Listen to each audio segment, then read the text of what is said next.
박예경의 플러스 라이프. 안녕하세요. 이모작 뉴스 박예경입니다. 이모작 뉴스는 또 다른 인생에 도전하는 신중년들의 삶의 모습을 영상 속에 스케치하는 시간을 가지려 합니다.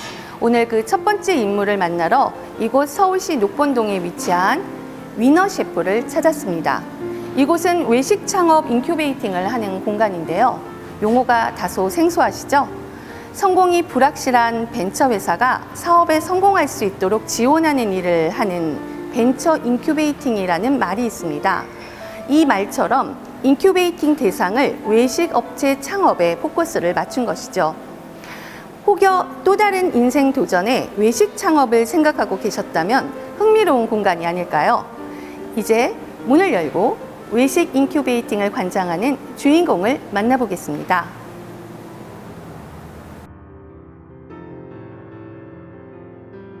일간지 음식 전문 기자, 푸드 칼럼니스트, 특히 한식대첩 시즌4에서 심사위원으로 잘 알려진 유지상 CR트리 대표가 오늘 첫 만남의 주인공이십니다. 안녕하세요, 대표님.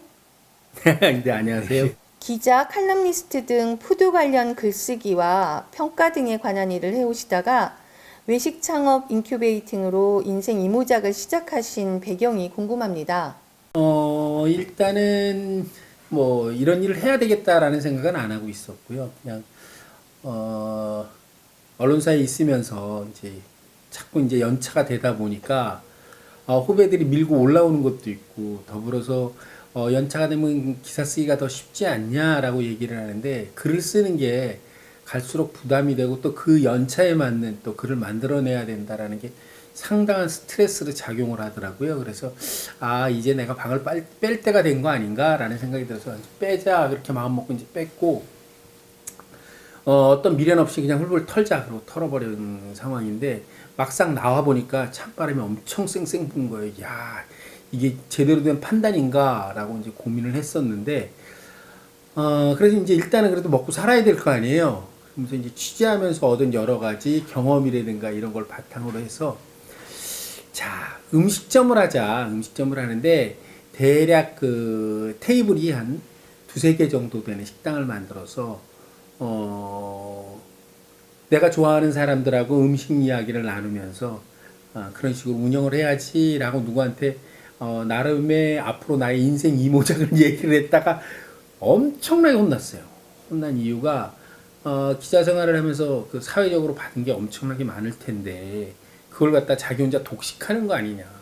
이건 말이 안 된다. 그렇게 하면 안 된다. 라고 다른 그동안 사회적으로 받은 것을 되돌려 놓는 그런 고민을 좀 한번 해봐라. 라고 얘기를 해서 맞다. 좀 그런 부분이 있구나. 라고 생각을 하면서 이모작의 방향을 어떻게 잡을까.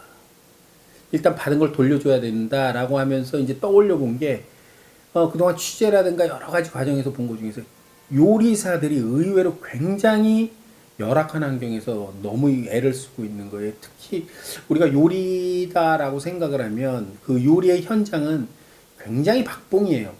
임금이 아무리 열심히 해도 정말 특출나지 않으면 나이 50에 월급 한 300, 350 그 정도밖에 못 받는 거예요. 그래갖고 야, 이건 너무 각박하다라고 생각이 드는데, 그 급여를 받으면서도 그 뜨거운 불 앞에 있어야 되고, 또 그 펄펄 끓는 기름, 그 다음에 식칼, 작업 환경이 굉장히 열악해요. 근데 그들이 음식을 만드는 모습을 보면 굉장히 행복해요. 저들이 왜 저렇게 행복한 표정을 짓고 있지? 이라고 고민을 해서 얻은 답이, 그들은 꿈이 있어요. 아주 그 소박하고 작은 꿈인데, 그 꿈은 한 평이라도 내 가게를 갖겠다라는 그 꿈이 있는 거예요. 그리고 그거를 위해서 매진을 하고 가다가 어느 단계에 대해서 내가 나가서 이제 내 가게를 차려야 되겠다 그러고 나오면 보통 이제 퇴직금이나 아니면 뭐 그렇게 경제적으로 윤택하지 못하다 보니까 전세금 같은 거 융자를 해서 가게를 오픈을 합니다. 오픈을 하는데 안타깝게도 거의 한 1년 안에 망해요. 그 평생을 들여서 모아놓은 돈을 종잣돈으로 집어넣어 갖고 그 단계에 망하고 나면 다시 이제 현장으로 들어갈 때 굉장히 꿀꿀하게 들어가더라고요. 야, 저 사람들을 위해서 할 수 있는 일은 투자를 안 하고 정말 자기가 식당을 할 수 있는 재주가 있는지 없는지, 그냥 아무 생각 없이 식당 안 하고 종업원으로 쭉 살아도 행복하게 살 수 있는데 꼭 자기 가게를 오픈을 해야 될까? 저렇게 꼭 망해야 될까? 라는 생각이 들었어요. 그런 사람들을 위해서 도와줄 수 있는 시스템을 만들자. 그래갖고 모 대기업 회장님의 도움을 받아갖고 그런 시스템을 만드는데 이 공간, 위너셰프라는 공간에 오면 자기 목돈은 한 푼도 안 들이고 자기가 식당을 해볼 수 있는 그런 시스템을 만들어 놓은 거예요. 그래갖고 일정 기간 동안 자기가 여기서 직접 장사를 다 해보는 거예요.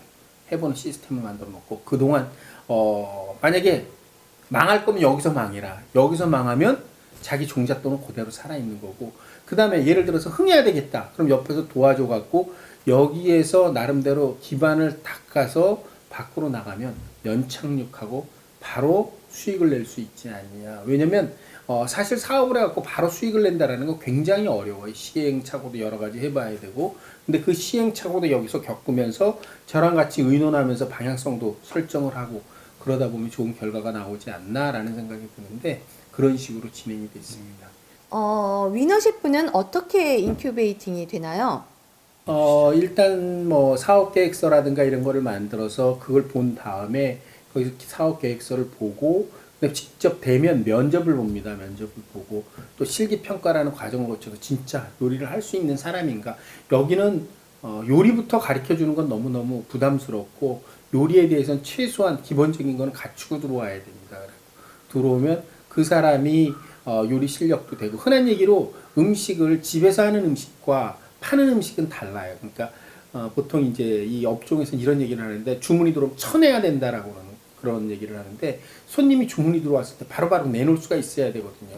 근데 그게 안 됐을 경우에는 장사하기 굉장히 어려운데 그런 능력이 되나 안 되나 그런 걸 평가를 하고 그러면 그 다음부터는 거의 매일 붙어가지고 의논하고 같이 방향 설정하고 그 다음에 오픈하기 직전에 그 어떤 컨텐츠를 정리를 해서 그만의 브랜드를 만들어주기도 하고 그 다음에 세무, 회계, 노무 그 다음에 각종 마케팅 전략이라든가 이런 걸 같이 짜주면서 그래갖고 풀어가는 그런 과정입니다. 위너셰프의 그 창업 성공 사례가 있다면 좀 들려주시겠어요? 지금 한 4년 차 들어가 있는 상황인데 그동안 한 35팀이 왔다 갔어요. 35팀이 왔다 갔고 그 중에서 창업한 팀이 7팀이 있는데 7팀은 100% 성공을 했습니다. 우리가 위너셰프다라는 개념이 이 그냥 이름 자체만 들었을 때는 굉장히 큰 성공을 이룬 챔피언의 개념 이런데 사실 그런 챔피언이라는 개념보다는 이 위너셰프라는 거는 아침에 일어나서 일할 수 있는 일터가 있다. 그러니까 일터 만들기. 그 다음에 그 일터에서 한 달 내 죽기 살기로 일을 해서 얻어가는 그 수익이라는 게 간신히 생활할 수 있는 생활비 정도 가져간다라는 개념이 여기 위너셰프에 그것만 했으면 그게 성공 창업이다라고 생각을 하고 있거든요. 그래갖고 그런 식으로 가고 있고 여기 들어온 사람들이 그 오픈한 사람 7팀들은 지금 정상적으로 쭉 가고 있는데 성공한 케이스 그 중에서도 보면 1년 만에 점포 4개를 오픈한 그런 케이스도 있고 그 다음에 본인이 직접적으로 저는 얼마를 법니다 라고 얘기를 안 하는데 점포 한 곳에서 거의 한 달에 제가 봤을 때는 2, 3천은 자기 수익으로 가져가지 않나 하는 그런 여기 그 뭐랄까 출신 사람도 있고 자기가 자기 입으로 직접 얘기한 사람 중에는 한 달에 자기가 1,200 자기 수익으로 가져가고 있습니다 라고 얘기하는 사람도 있고 그렇습니다. 위너셰프를 거쳐간 이런 졸업생들이 그 다음에 오는 후배들에게는 어떤 도움을 주고 있나요? 저희는 지금 그 사전 교육을 할 때 기본적으로 기존에 성공한 사람들을 강사로 많이 씁니다. 처음에는 이제 외부에서 강의를 전문적으로 하시는 전문가들을 많이 썼는데 실질적으로 그들이 얘기해 주는 것도 더 도움이 되지만 쭉 지나고 보니까 오히려 여기 현장에서 일했고 그 다음에 여기서 뭐 어떤 결과를 만든 선배들이 얘기해 주는 게 훨씬 더 도움이 되는 것 같아요. 그래서 그들로 계속 이제 사전 교육을 교체를 하는데 그들이 한결같이 얘기하는 건 뭐냐면 위너셰프를 제대로 이용하면 너는 성공할 수 있다. 잠재적 인생 이모작을 꿈꾸는 또 우리 신중년들한테 네. 같은 동년배로서 네. 좀 이렇게 또 마지막으로 이렇게 좀 해줄 말씀이 있으시면 네. 부탁을 드리겠습니다. 정리를 해볼게요. 1차적으로 혹시 식당을 꿈꾸고 계시는 분이 계시면 특히 뭐 아내가 음식 솜씨가 뛰어나다든가 아니면 어머니가 음식 솜씨가 좋다라고 칭찬을 받은 거는 가정 요리입니다. 가정 요리는 식당 요리하고 달라요.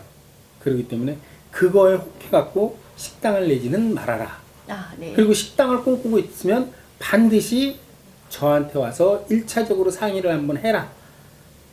그거를 먼저 말씀을 드리고요. 그 다음에 이제 다른 걸 떠나서 인생 이모작을 시작한다라는 거는 굉장히 춥습니다. 찬바람 쌩쌩 불고, 예전에 그 친구가 계속 이어질 거다라고 생각하는 건 잘못됐고, 많은 친구들이 떠날 겁니다. 자기가 기존에 가지고 있던 여러 가지들을 다 버려야 되니까. 흔한 얘기로 목에 힘을 빼라, 어깨에 힘을 빼라 그러는데, 원위치로 다시 돌아와야 돼요. 그러니까 예전에 내가 했던 시스템이라든가 이런 과거의 경력을 이렇게 이어가지고 생각을 하면 자기한테 돌아오는 건 욕밖에 안 돌아옵니다. 대기업에서 자기가 뭐 예를 들어 임원을 해다 그만뒀다 그러면 굉장히 많이 하는 것 같지만 전혀 몰라요. 굉장히 아주 디테일한 부분은 알 수 있는데 전체적인 거를 모르는 부분도 있고 자기가 오히려 그게 강점이다라고 생각하는데 사회에 나오면 오히려 약점이에요. 뭐 예를 들어 식당을 하나 오픈을 한다 그래도 망치 들고 올라가서 망치질을 제대로 할 줄 아나 아니면 뭐 청소를 제대로 할 줄 아냐 제대로 할 줄 모릅니다. 그러니까 그런 부분부터 차근차근히 배워간다라는 생각으로 모든 걸 바닥에다 놓고 다시 시작한다. 아니면 일찌감치 처음에 내가 생각했던 목표에서 많이 낮추시면 돼요. 내가 대기업 임원까지 했으니까 지금 적어도 나한테 연봉 한 7, 8천 원은 줘야 될 거 아니야? 라고 생각하면 일찌감치 5천으로 떨궈 놓으면 오래 갈 길이 보이는데 아니면 1억짜리였다가 8천짜리였다가 5천짜리 떨어졌다가 나중에 연봉 3천만 정도 일하겠습니다 라는 식으로 이상하게 흘러가요. 그렇기 때문에 내가 가장 기본 베이스가 되는 것. 그러니까 일하는 즐거움이 뭐다라는 걸 찾을 수만 있고 거기에 금전적인 보상이 예전처럼 돌아올 거다라는 기대는 절대로 하지 말아라. 그냥 꼬랑지 딱 내리고 배움의 자세로 다시 시작해라 라고 말씀을 드리고 싶습니다. 아, 너무 현실적이면서 아픈 너무 얘기를 너무 잔인한 솔직한 얘기 너무 잘 들었습니다. 네. 아무튼 위너 셰프라는 공간에서 혹여라도 이렇게 외식 창업에 이렇게 도전을 해보고 싶은 우리 신중년이 있다면 네. 이 공간에서 또 우리 유지상 대표님의 이렇게 뼈아픈 현실적인 그런 교육과 강의를 들으면서 새로운 세계, 그러니까 새로운 인생 이모작 도전에 성공하기를 기원하면서 오늘 소중한 인터뷰 감사드립니다. 감사합니다. 고맙습니다. 네. 네.